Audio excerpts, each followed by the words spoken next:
औरत की इच्छा उसे कहां से कहां पहुंचा देती है। आज इस जेल की चार दीवारी के बीच मैं अपने अतीत को याद करती हूँ। हे करण, देखो लंदन कितना सुंदर है ना। काश हम लोग भी लंदन घूमने चलते। मेरे अरमान हमेशा काफी ऊंचे रहे, लेकिन करण की कमाई जो उसे पूरा करने में नाकाम रही। मेहनत वाले तो मेहनत ही करते रह जाते हैं, फिर बुढ़ापे में क्या करना है। मुझे तो लंबी गाड़ियां, फॉरेन टूर्स और महंगे ज्वेलरी कपड़ों का शौक था। मैं बस किसी तरह से वो सब पाना चाहती थी। एक दिन अखबार में, वाह क्या बात है, सिर्फ 2 घंटे काम करें और 20,000 महीना कमाएं। अभी फोन करती हूँ। मैं तैयार होकर तय जगह मिलने जाती हूँ, जहाँ एक सजी धजी औरत मुझे अपने बॉस के कैबिन में ले जाती है। हाँ, कोई कंप्यूटर वर्क लिखा था उसमें। मैं सुनते ही खड़ी हो जाती हूँ। छी, ये सब, अरे शर्म नहीं आती आप लोगों को अच्छे घर की औरतों को ये काम ऑफर करते हुए। मैं भी कैबिन से बाहर निकल जाती हूँ। बाहर निकलते ही वो औरत जिसने मुझे कैबिन तक पहुंचाया था, वो अपनी लंबी कार में बैठने ही वाली होती है कि मुझे देखकर मेरे पास आ जाती है। अरे क्या हुआ, ज्वाइन किया आपने? शट अप, ऊट पटांग काम को मैं ज्वाइन नहीं करती। मैं अच्छे घर की औरत हूँ, समझी? अरे अच्छे घर के तो हम भी थे, लेकिन जरूरतें हैं कि पूरी ही नहीं होती थी। और फिर वक्त ही कितना है, 5-10 साल में बुढ़ापा। हाँ तो क्या मतलब मैं ऐसे काम करूँ? छी, कभी नहीं। देखो एक और रास्ता है जिससे तुम ऐसे काम भी ना करो और पैसों की बारिश झमाझम। अच्छा जी, ऐसा क्या काम है?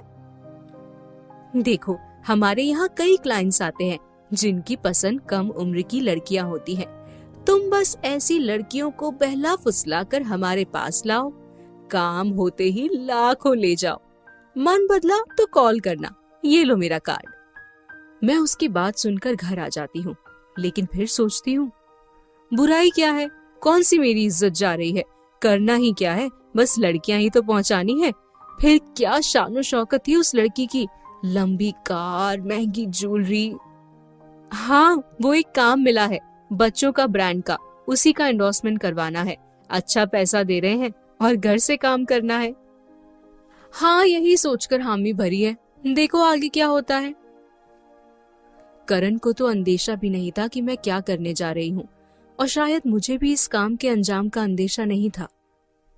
सुनो, मुझे मंजूर है काम।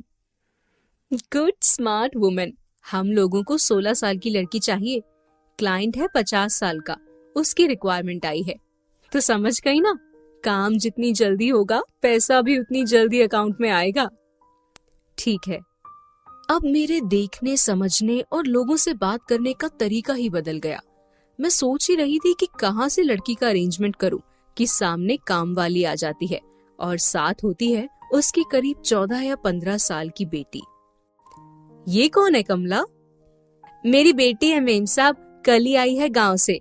क्या है ना मेम साहब, आजकल समय खराब चल रहा है, तो इसको अब मैं अकेला नहीं छोड़ती। यहाँ साथ रहेगी तो अच्छा रहेगा ना। मुझे तो उसकी बेटी को देखकर लगता है जैसे मनमानी मुराद खुद सामने आकर खड़ी हो गई हो। मैं लड़की को घूर रही थी, मैं देखे जा रही थी। मुझे लग रहा था मानो वो लड़की नहीं, कैश की गड्डी हो।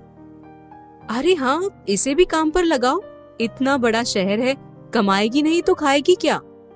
अरे मैडम, हम लोगों के ऐसे कोई खर्चे नहीं होते, हम जो कमा रहे हैं वो इसी के लिए तो है। अरे फिर भी, मेरी एक सहेली है, उसका ब्यूटी पार्लर है, मैं इसे कल ले जाऊंगी, वो पार्लर का काम भी सिखा देगी और कुछ पैसे भी मिल जाएंगे। फिर मैंने धीरे से उससे पूछा, चलोगी मेरे साथ? कार में लेकर चलूंगी। लड़की हामी भर देती है।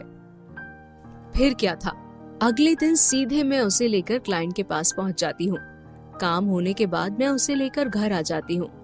रास्ते में उसे लालच और डर से चुप करा दिया। मेरा पहला काम आराम से हो भी गया और पैसे भी मेरे अकाउंट में आ गए। बस फिर क्या था, मेरा हौसला खुल गया।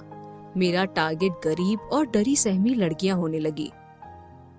मैं भी काम के लिए एक्साइटेड थी, लेकिन काम इस बार ऐसा था जो शायद कोई इंसान जिसके अंदर थोड़ी भी इंसानियत होती ना मानता।